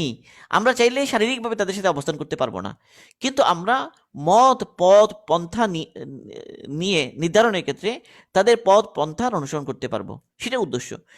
তো এই জন্য কোনো কোনো আলেম বলেছেন যে কেউ যদি যে সব সুজুজগুলোর উপর কেবল আমল করে, মানে ধরেন যে তাহারাত পবিত্রতা, পবিত্রতার ক্ষেত্রে শুধুমাত্র এগুলো বিচ্ছিন্ন বা সেগুলোর উপর সে আমল করে, বা কেউ ইবাদতের ক্ষেত্রে কেবল বিচ্ছিন্ন মতগুলোর উপর সে আমল করে, এবার বিচ্ছিন্ন মতগুলো নিয়ে যদি কেউ একজন চলতে থাকে, তাহলে কি হবে? পরে সে বড় নোংরা একটা দিনের উপর উঠবে। মানে সব বিচ্ছিন্ন মতগুলো মানে এটার চাইতে নোংরা আর কিছু হবে না, এটার চাইতে বাজে আর কিছু হবে না। তো এই জন্য বিচ্ছিন্নতা থেকে বাঁচা, চিন্তার বিচ্ছিন্নতা, ফিকিরের বিচ্ছিন্নতা, আমলের বিচ্ছিন্নতা, এহাতে বাঁচা। আল্লাহ পাক তৌফিক দান করুন। তো এই জন্য মানে খুব গুরুত্বপূর্ণ আসলে যে যে কোনো ব্যাপারে হঠাৎ করে একটা ফতোয়া দিয়ে দেয়া, মানে এটা ওলামাদের জিম্মাদারি থাকে বেশি এখানে, যে যারা একটা কথা হঠাৎ করে চালান। অনেক সময় ওলামাদের ভুল হয়। এই যে আল্লাহ রসুল আরেক হাদিসে বলেছেন ইত্তাকু জাল্লাতিল আলিম, তোমরা আলিমের জাল্লাত থেকে বাঁচো। আলিমের জাল্লাত বলতে কি বুঝেছেন আল্লাহ রসুল? মানে কখনো কখনো একজন আলিমেরও পদস্খলন হয়। এখন এই জিনিসটা যে ওই আলিমের পদস্খলন, এটা আমরা বুঝবো কেমনে? মানে এটা কিন্তু আলিমের ব্যাপারে বলা হচ্ছে, যিনি আলিম, যিনি বড়, যিনি জ্ঞানী, তারও কখনো কখনো কি হতে পারে? পদস্খলন হতে পারে। কারণ নবী ছাড়া আর কেউ তো পদস্খলন থেকে কি নন? মাহফুজ নন বা মাসুম নন। আম্বিয়া আলাইহিসসালাম ছাড়া পরবর্তীতে, তাই না, সাহাবা মাহফুজ ছিলেন, আম্বিয়া আলাইহিসসালাম মাসুম ছিলেন। তো একজন আলেম উনি বড়, কিন্তু ওনার একটা সুযোগ থাকতে পারে, ওনার একটা বিচ্ছিন্ন মত থাকতে পারে, সেটা অন্যরা গ্রহণ করেন না। অন্যরা বলেন যে না, আমরা এই ক্ষেত্রে ওনার এই মতটা নিই না। তো কোনো একজন আলেম অনেক সময় দেখা যায় যে একটা বিচ্ছিন্ন মত দিয়ে ফেললেন, আর অন্য অসংখ্য আলেম সেটা বিরোধিতা করা শুরু করলেন। তখন আমাদের সতর্ক হতে হবে, সম্ভবত এটা একটা সুজুজ, বা এটা হলো ওই আলেমের জাল্লাত। এই জন্য আমরা দেখবো যে আমাদের ইতিহাসে একজন ইমাম, অনেক ইমাম, প্রায় ইমামের মধ্যে বা বড় ওজন তিনি, কিন্তু তার অনেক, তার খেদমত অনেক, তার কাজ অনেক খেদমা, কিন্তু কোনো কোনো বিষয় এমন আছে যে এটা ওনার কি বিচ্ছিন্ন মত। তো অনেক সময় এগুলোকে তাফারুদাত বলা হয়। তাফারুদাত মানে হলো বিচ্ছিন্ন মত। ওই বিচ্ছিন্ন মতগুলো থেকে বাঁচতে হবে কিন্তু। অনেক সময় এইটাই আমাদের সমস্যা হয় যে, কোনো একজন, তিনি হয়তো এক ক্ষেত্রে অনেক খেদমত, অনেক বড় হয়ে গেছেন তিনি। মাশাআল্লাহ, ওনার সব কথাগুলো সুন্দর, খুব ভালো, সব ঠিক আছে। কিন্তু কোনো একটা বিষয় এমন হয়েছে যেটা তার বিচ্ছিন্ন মত। তো অনেক সময় আমাদের হয় কি যে আমরা সেই বিচ্ছিন্নটাকেও নিতে থাকি ওনার উপর আজমত বা ওনার প্রতি মর্যাদার কারণে। আমরা এটা আর খেয়াল করতে যাই না যে এটা তো বিচ্ছিন্ন মত। এটা তো ওনার একার মত। এটার বিপরীতে অন্যদের মতগুলো কি? এটা একটু দেখি। তো এটা অনেক সময় হয় না। বিশেষ করে মানে সমকালীন যেকোনো বিষয়ে মানে কারো একটা বিচ্ছিন্ন মতের উপর চলতে গিয়ে সতর্কতা অবলম্বন করা। খেয়াল করা যে অন্য ওলামারা এই ব্যাপারে কি বলছেন। যদি দেখা যায় যে অধিকাংশ ওলামারা এটা বিরোধিতা করছেন, কিন্তু তিনি আবার গো ধরে আছেন। তার ওই একক মতের উপরে, পথের উপর গো ধরে আছেন। তাইলে আমাদের এখানে সতর্ক হতে হবে যে ঠিক আছে, উনি বড়, তো উনারও কি এখানে ভুল হতে পারে। উনার এই মত এখানে নেয়া যাবে না। তো বিচ্ছিন্ন মত নিয়ে নিয়ে সমস্যা সৃষ্টি হওয়ার অনেক নজির আমরা দেখাতে পারবো। অনেক, যেমন হঠাৎ দেখা গেল যে একজন দায়ী, ওনাদের অনেক খেদমা হচ্ছে, কিন্তু উনি বড় আলেম নন, কিন্তু উনি দায়ী। এখন উনি দায়ী, উনি দাওয়াত দেন। দাওয়াত দিতে দিয়ে কোনো মাসলা মাসাইল বয়ান করার ক্ষেত্রে ওনার কি হয়ে যায়? ভুল হয়ে যায়, এবং উনি ভিন্ন বিচ্ছিন্ন মতগুলো বলতে থাকেন। যখন বিচ্ছিন্ন মতগুলো বলতে থাকেন, তখন বিরোধিতা হতে থাকে। তখন উলামাদের আরেক দল দাঁড়িয়ে যান, তারা এগুলো বিরোধিতা করেন। এখন কথা হচ্ছে বিরোধিতার ভাষা সবসময় সুন্দর হয় না। এটা আরেকটা বিষয়। যে বিরোধিতা করার একটা ভাষা আছে, অনেক সময় সেই ভাষা কি হয় না? সুন্দর হয় না। তো ভাষা সুন্দর না হতে পারে, কিন্তু বিরোধিতাটা হক। এটা এটা কিন্তু অনেক সময় কি? মানে বোঝার বিষয় থাকে যে যে বিরোধিতা যেটা এটা আবার ঠিক, কিন্তু হয়তো উসলুব যেটা বিরোধিতার এটা সুন্দর নয়, এমন অনেক সময় হয়ে থাকে। তো এক্ষেত্রে কিন্তু সতর্ক সতর্ক হতে হবে যে আসলে হঠাৎ করে বিরোধিতা কি জন্য, একটু খেয়াল করা। এরকম অনেকেই এরকম, ধরা যাক যে কেউ সুন্নাহসম্মত সলাৎ, যে সুন্নাহসম্মত সলাৎ সম্পর্কে নিজে একটা কিতাব লিখে ফেললেন এবং ওখানে কিন্তু তিনি সব সই হাদিসগুলোও নিয়ে এলেন, এমন হতে পারে। কিন্তু দেখা গেল যে ওই একই বিষয়ে সুন্নাহর আরো আলাদা অনেকগুলো পন্থা আছে যেটা শরীয়তে স্বীকৃত, সবগুলোই সুন্নাহ। মানে এটাকে তানা তানা তানাউ বলা হয়। তানাউ মানে হলো বিভিন্নতা। মানে একই জিনিসের ভিন্ন ভিন্ন রূপ, সবগুলোই মাশরু, সবগুলোকেই শরীয়ত কি করে সমর্থন করে। কিন্তু তিনি দেখা গেল যে উনি এমনভাবে সেখানে পেশ করলেন যে তিনি তার পেশ করার ভাষা বা উপস্থাপন থেকে মনে হচ্ছে তিনি বোঝাতে চান যে তিনি যেভাবে নিয়ে এসেছেন এগুলোই কেবল সুন্নাহ। এভাবে সলাত আদায় করলেই কেবল এটা সুন্নাহ মোতাবেক সলাত হবে। এর বিপরীতে অন্য যেগুলো প্রচলিত আছে অন্য জায়গায় সেগুলো কিনা সুন্নাহ না। এরকম যদি মনে করা হয়, মানে সুন্নাহর দাওয়াত দিতে গিয়ে যদি কেউ নিজের ইজতিহাদকে ওখানে ঢুকিয়ে দেন, আসলে যেটা তিনি দাওয়াত দিচ্ছে সেটা তার নিজস্ব ইজতিহাদ, এটা একমাত্র নয়, বরং আরো কি আছে, মাশরু পদ্ধতি আছে যেগুলো কোনো না কোনো মাযহাবে আমল করা হয় এবং সেগুলো মজবুত দলিলের উপর প্রতিষ্ঠিত। তো আমি আমার দাওয়াত এটা এমনভাবে পেশ করলাম যে পেশ করার কারণে একটা পেরেশানি হয়ে গেল এবং সাধারণ মানুষ মনে করা শুরু করলো যে আমারটাই সুন্নাহ, বাকিগুলো কি নয়, সুন্নাহ নয়। তো এভাবে যখন হয়ে যায় না, তখন কি হয়, বিচ্ছিন্নতা সৃষ্টি হয়। তো উম্মার মধ্যে তাফাররুক সৃষ্টি হয়, উম্মার মধ্যে দলাদলি সৃষ্টি হয়, উম্মার মাঝে বিরোধ সৃষ্টি হয়। তাহলে ওলামাদের মানে এটা জিম্মাদারি এটা যে কোনো একটা বিষয়ে রায় দেওয়ার ক্ষেত্রে সতর্কতা অবলম্বন করা, যে যেন আমি এমন একটা মত না দিই মানুষজন অন্য বিষয়গুলোকে ভুল মনে করতে থাকে। আমি এরকম একটা উদাহরণ দিই, যে যেমন মত আছে না কেরাতের, যে মানে কেরাত টেনে পড়া মত বলা হয় এগুলোকে। মানে তো এখন ৩ আলিফ মত আছে, কোথাও ৪ আলিফ মত আছে না? ধরেন যে কেউ একজন কিতাব লিখলো কেরাতের, ওখানে উনি লিখলেন যে আ মানে মধ্যে মুত্তাসিল আর মধ্যে মুনফাসিল আছে না? ওই জায়গায়। তো উনি ওখানে লিখলেন যে এখানে ৩ আলিফ টানতে হবে, এখানে ৪ আলিফ টানতে হবে। এটা উনি এখানে লিখে দিলেন। বাস্তবে হলো কি, আরো বড় যারা কিরাতের, তারা তাদের কিতাবের মধ্যে লিখেছেন যে এখানে ১ আলিফ থেকে ৪ আলিফ, এখানে ১ আলিফ থেকে ৫ আলিফ। এখন এক ব্যক্তি পড়লো ওই ব্যক্তির কিতাব যিনি লিখেছেন যে মত মানে এখানে ৩ আলিফ, এখানে ৪ আলিফ। মানে ৩ আলিফই শুদ্ধ, ৪ আলিফই শুদ্ধ। এখানে আর বেশি বেশ কম করা যাবে না। এখন দেখা যাক যে কোনো একজন সাধারণ মানুষ, সে কোনো একজন বড় কারির কিরাত শুনছে। শুনে সে দেখলো যে ওখানে উনি মাত্র ১ আলিফ টানেন। মানে ৩ আলিফের জায়গায় উনি টানেন ১ আলিফ। এখন সে চিন্তা করলো, আরে এটা তো ভুল। অথচ যার ভুল ধরা হচ্ছে উনি বড় কারি। তো এই যে এখানে প্রশস্ততা রয়ে গেছে যে ১ আলিফ টানলেও শুদ্ধ, ২ আলিফ টানলেও শুদ্ধ, ৩ আলিফ টানলেও শুদ্ধ, ৪ আলিফ টানলেও শুদ্ধ। এটা সবগুলোর এখতিয়ার আছে। তো কেউ কিতাব লেখার সময় শুধু ৩ আলিফ উল্লেখ করলো, বা কেউ কিতাব লেখার শুধু ৪ আলিফ কি করলো, উল্লেখ করলো। এখন এই কিতাবটা পড়বে সাধারণ মানুষ। এবার সাধারণ মানুষ তখন কি মনে করবে, শুধু ৪ আলিফটাকেই শুদ্ধ মনে করবে, ৩ আলিফটাকেই শুদ্ধ মনে করবে। এই যে প্রশস্ততা একটা রয়ে গিয়েছে এটা মনে করবে না, এবং ওলামার ভুল ধরবে সাধারণ মানুষ। তাহলে এটা অনেক সময় বড় ফিতনা হবে। তো এই ধরনের ওলামাদের একটা বড় দায়িত্ব থাকে এটা, যে কোনো একটা বিষয় পেশ করার সময়ে এমনভাবে পেশ করা যেখানে দলাদলি সৃষ্টি না হয়, বিরোধিতা না হয়, উম্মার মধ্যে ফাটল না ধরে। এটা গুরুত্বপূর্ণ বিষয়, উসুল এটা। আচ্ছা, ৩ নাম্বার হলো হাদিস, সুন্নাহ এবং ফিকহের ইলম রাখেন এমন উলামা মাশায়েখের সাথে নিজেকে যুক্ত রাখা। ইমাম তিরমিজি রহিমাহুল্লাহ আহলে ইলম থেকে আল জামা যে ব্যাখ্যা বর্ণনা করেছেন তা এই যে আহলুল ফিকহি ওয়াল ইলমি ওয়াল হাদিস, মানে ওখানে যে জামা বলা হয়েছে, তো জামা কাকে বলা হবে? তো ইমাম তিরমিজি রহিমাহুল্লাহ তিনি এখানে বাবু লুজুমিল জামা, মানে কিতাবুল ফিতান, ওনার জামে তিরমিজির মধ্যে একটা কিতাব আছে কিতাবুল ফিতান।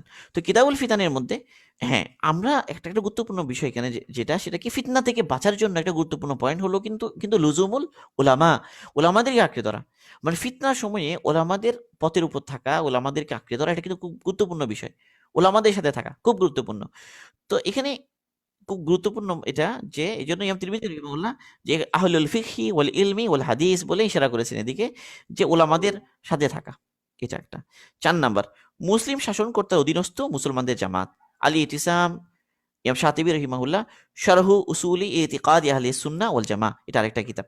তাহলে এই সমস্ত কিতাবের মধ্যে ওনারা আল জামা কাকে বলা হবে, কাদের সাথে থাকলে জামা, সেটা বলতে কিন্তু ৪টা কথা বলেছেন। এক হলো আমিরুল মুমিনিন বা সুলতানের কর্তৃত্ব স্বীকারোক্তি থেকে বিচ্ছিন্ন না হওয়া এবং শরীয়ত সম্মত বিষয়ে তার আনুগত্য বর্জন না করা।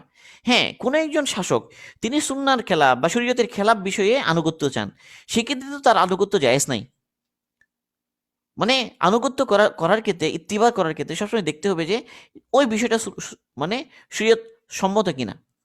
লা তাআতা লিমাখলুকিন ফি মাসিয়াতিল খালিক, খালেকের বিরোধিতা করে, খালিকের নাফরমানি করে কোনো মাখলুকের আনুগত্য জায়েজ নাই। এটা কিন্তু অনেক বড় উসুল একটা। এটা হতে পারে বাপ মা, বাপ মা এমন একটা কথা বলছেন যেটা শরীয়তের খেলাফ, এক্ষেত্রে বাপ মায়ের কথা শোনা কি নাই, জায়েজ নাই। কোন স্ত্রীকে তার স্বামী এমন একটা বিষয়ে কাজে নির্দেশ করছে যেই কাজটা শরীয়তের খেলাফ, তো স্বামীর নির্দেশ না, এক্ষেত্রে স্বামীর কথা শোনা যাবে না। একেবারে শাসক, শাসক কোনো একটা ব্যাপারে একটা বিষয় আমাদের কাছ থেকে চাচ্ছে আনুগত্য, যেটা না জায়েজ, হারাম, সেক্ষেত্রে শাসকের আনুগত্য জায়েজ নাই। তাহলে শাশুড়ির আনুগত্যের কথা যে বলা হচ্ছে কোন ব্যাপারে, শরীর সম্মত বিষয়ে যখন তিনি বলেন তখন তার আনুগত্য বর্জন না করা, আর আর তাদের থেকে বিচ্ছিন্ন না হওয়া, এটা একটা বিষয়। সেটা আহকামের ক্ষেত্রে যুগ যুগ ধরে চলে আসা যে মানে মোতাওয়ারাস, যে আমলে মোতাওয়ারাস, ধারাবাহিকভাবে চলে আসা যে কর্মপন্থা, সে অনুসরণ করা, সেটা বিচ্ছিন্ন না হওয়া। এরপর হলো উলামাদের জামাতের সাথে থাকা। উলামা কারা? মানে যারা আহলুল ফিকহি ওয়াল ইলমি ওয়াল হাদিস, ফেকা এলেম হাদিস এর মধ্যে যারা বিশেষজ্ঞ, তাদের সাথে থাকা, তাদের থেকে বিচ্ছিন্ন না হওয়া, তাদের সাথে নিজেকে যুক্ত রাখা। আর হলো মুসলিম শাসনকর্তা অধীনস্থ মুসলমানদের জামাত, এই চারটা কথা তারা বললেন। সুতরাং কি আহলুস সুন্নাহ ওয়াল জামাতের অন্তর্ভুক্ত হওয়ার অর্থ হলো সেদিন প্রতিটি বিভাগে এক, রসুল্লাহ সাল্লাল্লাহু আলাইহি ওয়াসাল্লাম ও খোলাফায়ে রাশিদিনের সুন্নতের উপরে দৃঢ়ভাবে প্রতিষ্ঠিত থাকবে। আকায়েদ, ইবাদত ইত্যাদি কোনো ক্ষেত্রে নিজের জন্য নতুন কোনো পথ নির্বাচন করবে না। রসুল করিম সাল্লাল্লাহু আলাইহি ওয়াসাল্লামের শিখানো আকায়েদ এবং ইবাদতই গ্রহণ ও অনুসরণ করবে, যা গ্রহণ ও অনুসরণ করেছিলেন খোলাফায়ে রাশিদিন এবং সাহাবায়ে কিরাম। সকল প্রকারের বিদআত এবং রুসুম রেওয়াজ থেকে দূরে থাকবে। লেনদেন, সামাজিকতা, আচার ব্যবহার অর্থাৎ দিন দুনিয়ার সকল ক্ষেত্রে সুন্নাহ শিক্ষাকেই সব কিছুর উপর প্রাধান্য দেবে। 2 নম্বর, কোনো বিষয়ে সাহাবায়ে কিরাম, আইমায়ে মুজতাহিদিন এবং উলামায়ে হকের ইজমা এবং ঐক্যমতপূর্ণ সিদ্ধান্ত ও অবস্থানের বিরোধিতা করবে না। ইজমার বিরুদ্ধচারণ করে এই হাদিসের অন্তর্ভুক্ত হবে না, কারণ আল্লাহ রাসূল বলেছেন মানে সাদ্দা ফিন্নার, যে বিচ্ছিন্ন হলো সে বিচ্ছিন্ন হয়ে জাহান্নামে নিক্ষিপ্ত হবে, যে দলচুট হলো সে দলচুট হয়ে জাহান্নামে নিক্ষিপ্ত হবে। জামে তিরমিজি। তো সর্বাবস্থায় খেয়াল করতে হবে যে যে ইজমা, যেটা ইজমার বিরুদ্ধচারণ না করা, সাহাবায়ে কিরাম, আইম্মা এবং উলামায়ে হকের ইজমা এবং ঐক্যমতপূর্ণ সিদ্ধান্ত এবং অবস্থান, এটার বিরুদ্ধে না যাওয়া খুব গুরুত্বপূর্ণ। 3, কোনো ক্ষেত্রে মুসলিম উম্মার অনুষ্ঠিত পথ থেকে বিচ্যুত হবে না। আল্লাহ তাআলা ইরশাদ যে ওয়া ইউশাকিকির রাসূলা মিন বাদি মা তাবায়্যানা লাহুল হুদা ওয়া ইয়াত্তাবি গায়রা সাবিলিল মুমিনিন নুআল্লিহি মা তাওয়াল্লা ওয়া নুসলিহি জাহান্নাম ওয়া সাআত মাসীরা। কারো নিকট সুপথ প্রকাশিত হওয়ার পর সে যদি রাসূলের বিরুদ্ধচারণ করে এবং মুমিনদের পথ ব্যতীত অন্য কোনো পথ অনুসরণ করে, তবে যা সে গ্রহণ করেছে তাতে তাকে ছেড়ে দেব এবং তাকে জাহান্নামে দগ্ধ করব। মানে সাবিলুল মুমিনিন, মুসলমানদের অনুসৃত পথ, পুরো উম্মাহ যে পথের উপর আছে, যে মতের উপর আছে, সেখান থেকে বিচ্ছিন্ন না হওয়া। 4, মুসলমানদের অধিকাংশ আহলুল হাল্লি ওয়াল আকদ কোনো আমিরের আনুগত্যের ব্যাপারে একমত হলে তার বিরুদ্ধে বিদ্রোহ বা অভিযান পরিচালনা থেকে সম্পূর্ণরূপে বিরত থাকবে। মুসলমানদের অধিকাংশ আহলুল হাল্লি ওয়াল আকদ কোনো আমিরের আনুগত্যের ব্যাপারে একমত হলে তার বিরুদ্ধে বিদ্রোহ বা অভিযান পরিচালনা থেকে সম্পূর্ণ বিরত থাকবে। 4, এরপর তিনি বলেছেন যে একটি গুরুত্বপূর্ণ বৈশিষ্ট্য, মানে আহলুস সুন্নাহ ওয়াল জামা, তো একটা গুরুত্বপূর্ণ বৈশিষ্ট্য হলো উপরোক্ত বৈশিষ্ট্যসমূহ ছাড়াও আহলুস সুন্নাহ ওয়াল জামা এর এক গুরুত্বপূর্ণ বৈশিষ্ট্য এও যে তারা কোনো মুসলমানকে কাফের আক্কা দেয় না। খুব ভালো করে খেয়াল করতে হবে, কোনো মুসলমানকে কাফের আক্কা দেয় না। কাফের শব্দটিকে একটি গালি হিসেবে ব্যবহার করা বা অন্যের উপরে মিথ্যা অপবাদ আরোপ করে তাকে কাফের আক্কা দেয়া তো দূরের কথা, কবিরা গুনাহে লিপ্ত হওয়ার কারণে বা এমন কোনো কারণে যা কুফরি হওয়া স্পষ্ট নয়। খেয়াল করতে হবে, একটা স্পষ্ট কুফরি তো কুফরি, এখানে তো আর কোনো কোনো মানে কাফের না বলার কিছু নাই। কিন্তু যেটা স্পষ্ট কুফরি নয়, হয়তো গুনাহে কবিরা, সেক্ষেত্রে কোনো মুসলমানকে কাফের বলে না।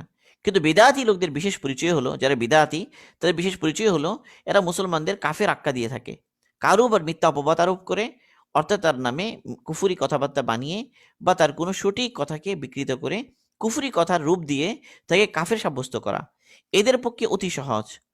কোনো বেদাতি সম্প্রদায় এমনও ছিল যারা কবিরা গুনাহের কারণে মুসলমানদের কাফের আখ্যা দিত, যেমন খাওয়ারেজ বলতো যে কবিরা গুনাহ করে সে কাফের হয়ে যায়। মুতাজিলা বলতো যে কবিরা গুনাহ করলে সে আর ঈমান থাকে না, সে কাফেরও হয় না, ঈমানও থাকে না, মাঝখানে একটা পর্যায়ে সে থাকে। আবার কতক বেদাতি এমনও ছিল যারা নিজেদের দলের লোক ছাড়া অন্য সকলকে কাফের বলতো। এতে কিন্তু সব জামানায় আহলে ফুরকা বা আহলে বেদাতের বৈশিষ্ট্য হলো তারা মুসলমানদেরকে কাফের বলে, তাদের সাথে না মিললে কাফের বলে। মানে তাকফির করা এদের মানে কমন কাজ। সামান্য সামান্য কারণে খালি কাফের কাফের কাফের কাফের একে বলতে থাকে। আল্লাহ মাফ করুন। এই নীতি কর্মের বেদাতি যে শুধু অতীতেই ছিল তা নয়, এখনো আছে। আহলুস সুন্নাহ ওয়াল জামাতের এই বৈশিষ্ট্য এসেছে যে রাসূল সাল্লাল্লাহু আলাইহি ওয়াসাল্লাম এবং সাহাবায়ে কেরামের সুন্নাহর অনুসরণ থেকে। কারণ তারা আহলে কেবলা পারিভাষিক অর্থে আহলে কেবলাকে কাফের বলতে নিষেধ করেছেন। মানে আহলে কেবলা বলতে পারিভাষিক অর্থে এখানে বোঝানোর উদ্দেশ্য হলো কাকে আহলে কেবলা বলবো আমরা। আহলে কেবলা দ্বারা কেবল কেবলার দিকে ফিরে নামাজ পড়ে এতটুকুই যথেষ্ট নয়, মানে শাব্দিক অর্থ উদ্দেশ্য নয়। আহলে কেবলা দ্বারা হলো তার পারিভাষিক অর্থ। পারিভাষিক অর্থ বলা হয় যে আহলে কেবলা যে যারা কোনো জরুরিয়াতে দিনকে অস্বীকার করে না। জরুরিয়াতে দিন কাকে বলে? জরুরিয়াতে দিন হলো যে জিনিসটা দিন হিসাবে সবার কাছে সুস্পষ্ট, সবাই জানে যে এটা দিনেরই বিষয় এবং এটা মশহুর, সবাই জানে, সবার কাছে এটা এটা দিন হিসাবে পরিচিত, দিনেরই বিষয়, এটা সবাই জানে। এরকম একটা জিনিসকে কেউ কি করলো, অস্বীকার করলো, বা ওই জিনিসকে কেউ ঠাট্টা করলো, কিংবা যে সবাই একটা জিনিসের একটা অর্থই বুঝে সেটা তারা এটার অর্থ বিকৃত করে আরেক জিনিসকেই বললো, আরেক জিনিসকে এটার মুরাদ নিল। যেমন ধরা যাক সলাৎ। সলাৎ শব্দ অর্থ হতো দোয়া, শাব্দিক অর্থ। কিন্তু পারিভাষিক অর্থে সালাত আমরা বলবো কাকে? যে দাঁড়ানো, কিয়াম, রুকু, সিজদা, এটাকেই আমরা সালাত কি বলবো। এখন কেউ যদি বলে যে যে সালাত আদায় করেছে, ঠিক আছে, সালাত আদায় করতে বলেছে, ওই সময়ে কিছু জিকির করলেও হয়ে যাবে। মানে এই ধরনের কিন্তু মত আছে, আশ্চর্য। যে কোনো এক জায়গায় আমাদের যে কোনো একজন মুরব্বীর এক সন্তান, উনি পড়াশোনা করেছেন বাইরে, ইঞ্জিনিয়ার মানুষ, বাইরে পড়াশোনা করেছেন। তো বাইরে থেকে এসে আহ, এক জায়গায় তিনি আমাকে বললেন যে, বলে না আসল কথা হলো যে ইসলাম তো কঠিন, যে বিভিন্ন জায়গায় প্রবলেম, সরাসরি নামাজের দাওয়াত দিলে দেখা যাবে সমস্যা হবে। তো আমরা কি করি, আমরা বলি যে নামাজের ওয়াক্ত হলে তুমি কিছু জিকির করে নাও, একথা বলি। তো নামাজের ওয়াক্ত নামাজের দাওয়াত না দিয়ে জিকির করতে বলা, এটা আবার কি? তো এমন কিছু করা করা যাবে না যেটা মূল অর্থ যেটা মনে করে সেটাকে বিকৃত করে আরেকটা বানিয়ে ফেললাম। তো জরুরিয়াতে দিন যেটা আবশ্যকীয় বিষয়, এটাকে কি না করা, অস্বীকার না করা। আবশ্যকীয় জরুরিয়াতে দিন দিনের বিষয় হিসেবে সবাই জানে, কোনো কোনো জিনিসকে ঠাট্টা না করা, বা যেটা সবার কাছে যে জিনিসের যেটাই মানা সবাই একই জিনিস মনে করে, সে এমন কোনো ব্যাখ্যা না করা যে ব্যাখ্যাটা সম্পূর্ণ বিপরীত, আরেকটা নতুন, এরকম না করা। তো আহলে কেবলা তাদেরকে বলা হয়। তো যারা জরুরিয়াতে দিনকে অস্বীকার করে না, তাহলে আহলে কেবলাকে কাফের বলে না। আহলে কেবলা মানে পারিভাষিক করতে। তো আল জামাত থেকে মাঝে বিচ্ছিন্ন সৃষ্টি করতে নিষেধ করেছেন। আর সত্য কথা হলো কি আহলুস সুন্নাহ ওয়াল জামা অন্তর্ভুক্ত হবে, আবার মুসলমানদেরকে কাফেরও বলবে, এটা কখনো হতে পারবে না। এটা খাওয়ার এসে সবাই সবাই কাফের বলতো, সাহাবাদেরকে পর্যন্ত কাফের বলেছে, এরকম থাকে। সালফে সালেহীন আহলুস সুন্নাহ ওয়াল জামাতের বৈশিষ্ট্যসমূহের আলোচনায় এই বৈশিষ্ট্য অতি গুরুত্বের সাথে উল্লেখ করেছেন। আহলুস সুন্নাহ ওয়াল জামা এর পরিচয় দিতে ইমাম আবু হানিফা রাহিমাহুল্লাহর একটি বাণী অতি প্রসিদ্ধ। ইমাম আবু হানিফা রাহিমাহুল্লাহ তিনি কি বলেন? আল জামাআতু আন তাফদুলা আবা বাকরিন ওয়া উমারা ওয়া আলিয়ান ওয়া উসমানা ওয়ালা তানতাখিসু আহাদ ওয়ালা তানতাখিসা আহাদুম আহাদাম মিন আসহাবি রাসূলিল্লাহ সাল্লাল্লাহু আলাইহি ওয়াসাল্লাম ওয়ালা তুকাফিরান নাসা বিদ্দুনুব ওয়া তুসাল্লিয়া আলা মান ইয়াকুলু লা ইলাহা ইল্লাল্লাহ ওয়া কলফা মান ক্বালা লা ইলাহা ইল্লাল্লাহ ওয়া তামসাহু আলাল খুফাইন ওয়া তুফাউযুল আমরা ইলাল্লাহ ওয়া তাদআ নুতকা ফিল্লাহি জাল্লা জালালুহু।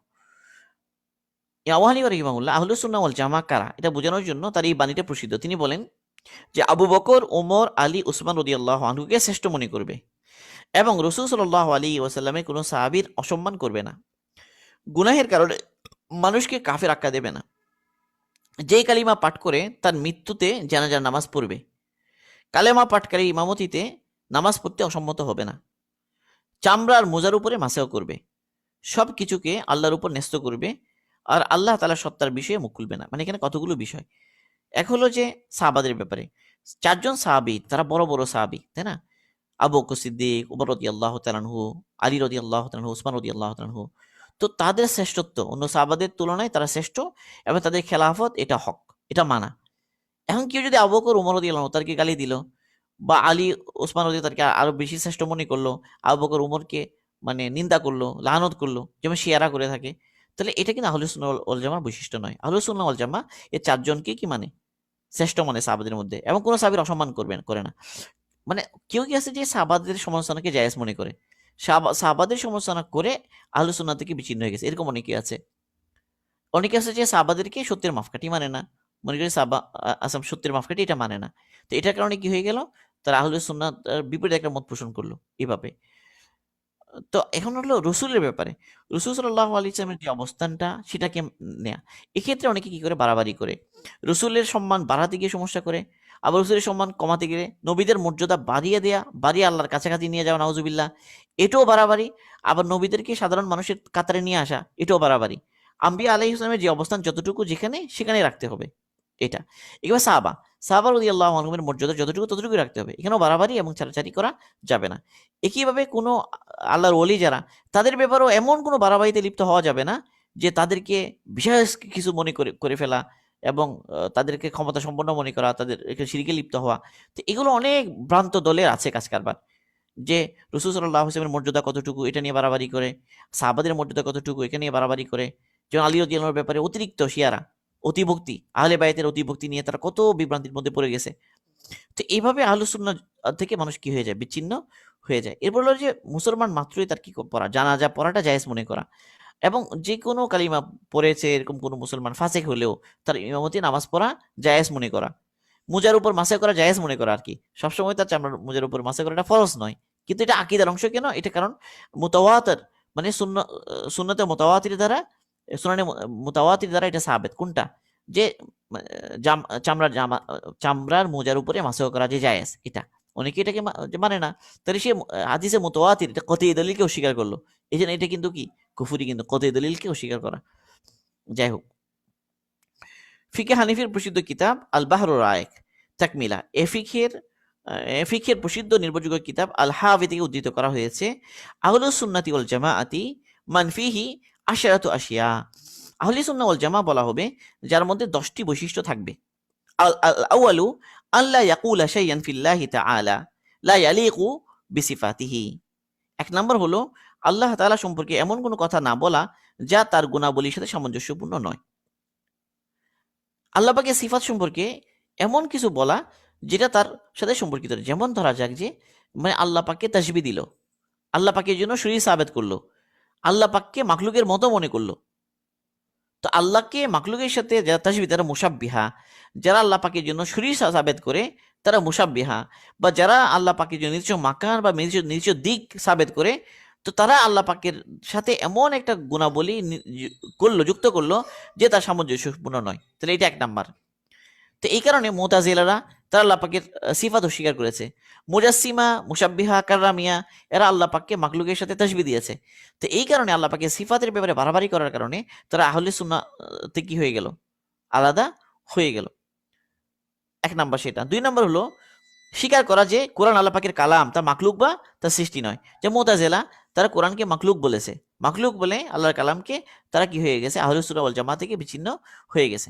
দুই নাম্বার ওয়াসানি ইউকিরু বিআন্নাল কুরআনা কালামুল্লাহি তাআলা, কোরআন আল্লাহ পাকের কালাম, কোরআন মাখলুক নয় এ কথা মনে করা। ওয়ালাইসা বিমাখলুকিন, এবং সেটা মাখলুক নয়। ওয়াসালিস ইয়ারাল জুমুআতা ওয়াল ঈদাইনে খালফা কুল্লি বিররিন ওয়া ফাজিরিন, মানে প্রত্যেক নেককার এবং গুনাহগার উভয় শ্রেণীর মানুষের পিছনে জুমা এবং 2 দিনের নামাজ পড়াকে জায়েজ মনে করা।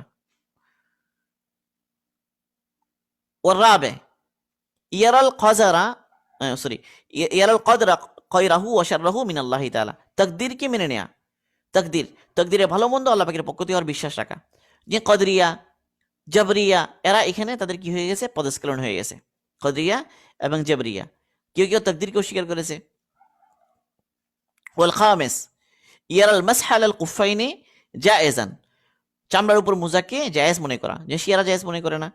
ওয়াসাদিস লা ইয়াখরুজু আলাল আমিরি বিসাইফ, আমিরের বিরুদ্ধে তরবারি উত্তোলন করা থেকে বিরত থাকা।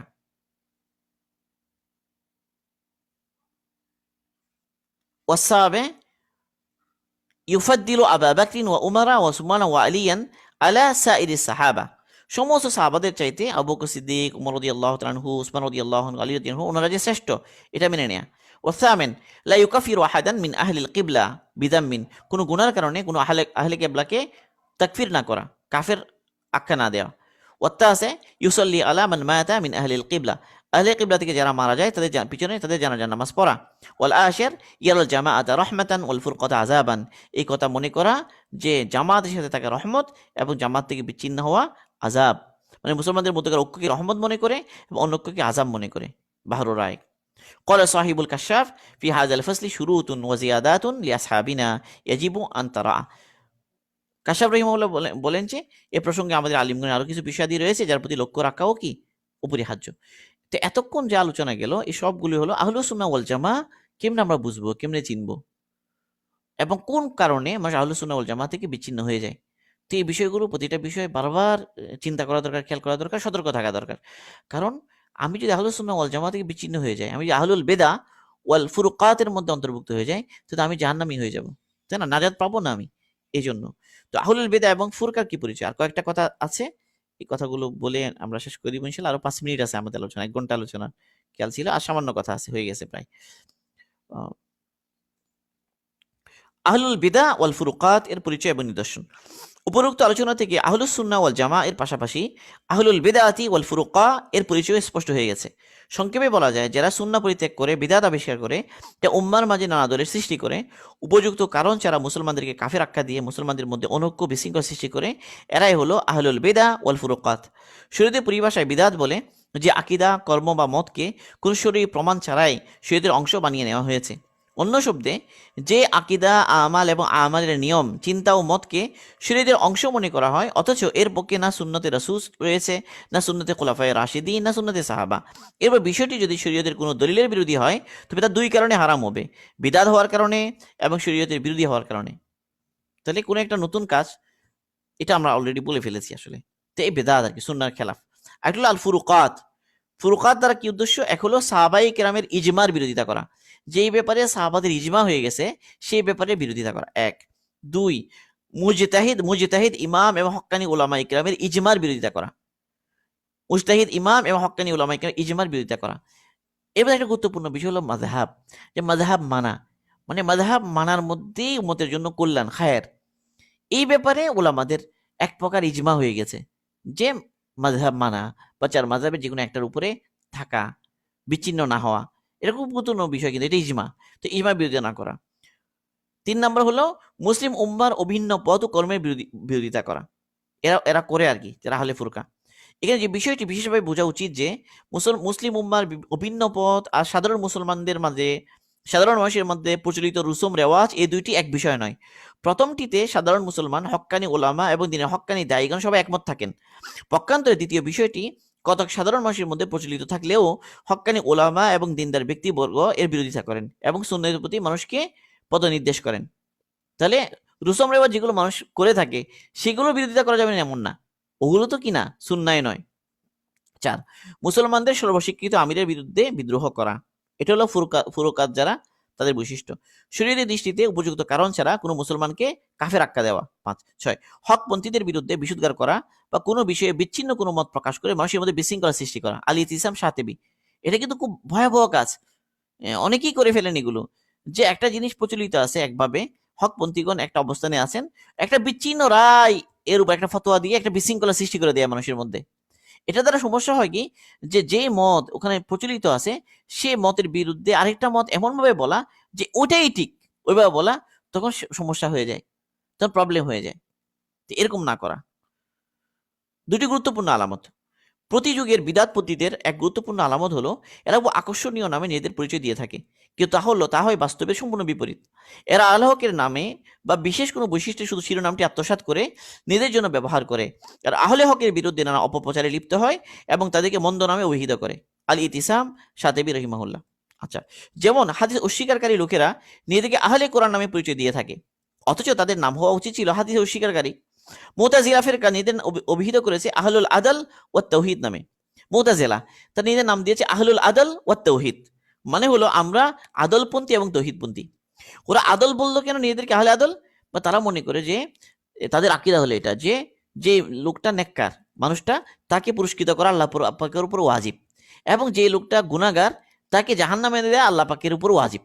মানে আল্লাহ পাক চাইলেই মানে তাকে মাফ করে দিতে পারবেন না, তাকে জাহান্নামে দেয় এটা আল্লাহ পাকের উপর ওয়াজিব। কারণ ওরা বলতে চায় যে এটা হলো ইনসাফের দাবি। ওরা আদল আর ইনসাফের কথা বলতে গিয়ে একটা জিনিসকে আল্লাহ পাকের উপরে ওয়াজিব করে দিল। অথচ আল্লাহ সুবহানাহু ওয়া তাআলা শান হলো এমন যে ফাআলুল লিমা ইউরিদ, তিনি যা ইচ্ছা তা করতে পারেন। মানে তিনি কারো কাছে জবাবদিহিতার কি মুখাপেক্ষী নন। হ্যাঁ, আল্লাহ সুবহানাহু জুলুম করেন না, আল্লাহ পাক তো জালেম নন, এটা তো ঠিক আছে। কিন্তু আল্লাহ পাকের জন্য এটা ওয়াজিব এভাবে বলা, এটা কিন্তু মানে আল্লাহ পাকের জন্য এমন একটা বিষয়কে সাবেত করা যেটা কি বাড়াবাড়ি, আল্লাহ পাকের শানের খেলাফ। তাহলে এরা নিজেদের নাম দিল আহলে আদাল, আহলে তৌহিদ নাম দিলে ওরা সিফাত অস্বীকার করে। ওরা বললো যে আল্লাহ পাকের জন্য যদি আমরা সিফাত মানি, তাহলে তো একটা হলো জাত, একটা হলো সিফাত, তাহলে দুইটা হয়ে গেল। অথচ তো আল্লাহ এক। ওরা মনে করেছে আল্লাহ পাকের জন্য সিফাত আছে, আল্লাহ পাকের সিফাত আছে মনে করলে তারা মানে তৌহিদ থাকবে না, মানে আল্লাহ পাকের একত্ববাদ থাকবে না, একথা মনে করে তারা সিফাত অস্বীকার করেছে।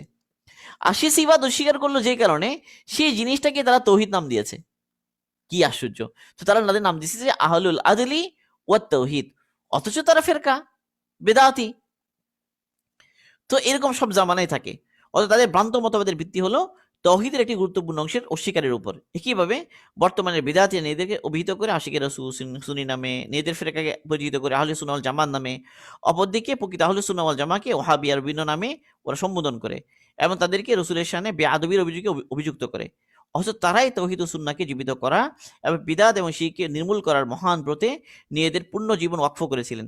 সুন্নতের অনুসরণ এবং রাসূল সাল্লাল্লাহু আলাইহি ওয়াসাল্লামের মহব্বত ছিল যে বৈশিষ্ট্য, এবং যারা ছিলেন এর জন্য ফেদা এবং কুরবান। এটা একটা গেল। তাহলে আহলে বিদআতের দ্বিতীয় বড় আলামতটি হলো এরা কথায় কথায় মুসলমানদেরকে কাফের আখ্যা দেয়। অন্যকে ফাসেক গুমরাহ বলা তো এদের সাধারণ চরিত্র। এদের গোড়া লোকের শুধু ফাসেক বা গুমরাহ আখ্যা দিয়ে নয়, এর কাফের আখ্যা দিয়ে তবেই ক্ষান্ত হয়। শরীয়তে কোনো ব্যক্তিকে কাফের ঘোষণা করার মূলনীতি নীতিমালা নির্ধারিত। একজন কালিমা পাটকারী মুসলমান যে বাইতুল্লাহকে কেবলা মানে, মুসলমানদের মতো নামাজ পড়ে, মুসলমানদের জবাইকৃত পশু হালাল মনে করে, তে কখন এবং কিসের ভিত্তিতে কাফের ঘোষণা করা যায় এর নীতিমালা শরীয়তে নির্ধারিত। আহলে বিদাত এসব নীতির অনুসরণ তো দূরের কথা, নিজেরা কুফরি কথাবার্তা রচনা করে তা অন্যের উপর আরোপ করতে এবং এর ভিত্তিতে কাফের আখ্যা দিতে এরা সিদ্ধহস্ত। এই হলো মোটামুটি আমাদের আলোচনা শেষ। আব্দুল মালিক শাহ হুজুর দামাদ বারকাতুহুমের এই মোটামুটি ওই ওনার ওই যে প্রবন্ধ, এটার উল্লেখযোগ্য অংশগুলো আমরা নিয়ে এলাম এখানে মোটামুটি। তো এই পিডিএফটার মধ্যে আমি আহলুস সুন্নাহ ওয়াল জামাআহ আকীদাতুত তাহবীর ওই আকীদাগুলো এক জায়গায় করেছিলাম, এক জায়গায় এখানে সবগুলো বাংলা অনুবাদ আর কি, সব পুরো মানে আকীদাতুত তাহবীর গুলো এটা এই পিডিএফ এর মধ্যে আছে। সে আমরা এই পিডিএফটা দিয়ে দিব ইনশাআল্লাহ গ্রুপে। তো ওগুলো আমরা এখন বললাম না, আমরা তো ওই আকীদাতুত তাহবীর আলোচনা শুরু করেছি আলহামদুলিল্লাহ। আমাদের দার্সে ওইগুলো ধরলে ভালো হবে ইনশাআল্লাহ। তো আকাইদের ব্যাপারে আমরা মোটামুটি যারা কোর্সে ঢুকেছি, তো তারা বিশেষ করে আমরা এই বিষয়গুলো তো সামনে রাখবোই। আস্তে, আস্তে আমরা ওই দার্সগুলো দেখতে থাকি, যে দার্সগুলো আমাদের আলহামদুলিল্লাহ ওই দেয়া হয়েছে আরকি। এই আমাদের যে ৩৬ টা দার্স আছে, ওই আল আকিদাতুল হাসানাহ যে দার্স, এগুলো আমরা ধরবো ইনশাআল্লাহ, এগুলো ধরতে থাকবো। মাঝে, মাঝে আমরা বিশেষ ক্লাস নিব শনিবারে। মাঝে, মাঝে আমরা আগেই এলান করব যে কোন দিন আছে। এটা অবশ্যই শুনবো এগুলো। এবং এর পাশাপাশি আমাদের আকিদাতুত তাহবীর যে দার্স চলতেছে, যেটা মিফতাহুল উলুম অনলাইন মাদ্রাসা গ্রুপে, ওখানে আমরা বিশেষ করে মঙ্গলবার এবং বুধবার সকালের এই দার্সটা দেওয়ার চেষ্টা করব। যদি ওই সময় কারো যদি লাইভে মিস হয়ে যায়, পরে হলেও আমরা শুনে নিব। তাহলে হবে কি আমাদের আকাইদের উপরে আমাদের ধারণাগুলো মজবুত হবে ইনশাআল্লাহ। আল্লাহ সুবহানাহু ওয়া তাআলা আমাদেরকে তৌফিক দান করুন যেন আমরা যে আমাদের আকাইদের ব্যাপারে বা হকের ব্যাপারে আমরা মজবুত থাকতে পারি। হকের উপর আল্লাহ পাক যেন আমাদেরকে থাকার তৌফিক দান করেন। এতটুকুই আমাদের আলোচনা আজকে। তো আমরা শেষ করে দিই। সুবহানাল্লাহি ওয়া বিহামদিহি, সুবহানাকাল্লাহুম্মা বিহামদিকা, আশহাদু আল্লা ইলাহা ইল্লা আনতা আস্তাগফিরুকা ওয়া আতুবু ইলাইক।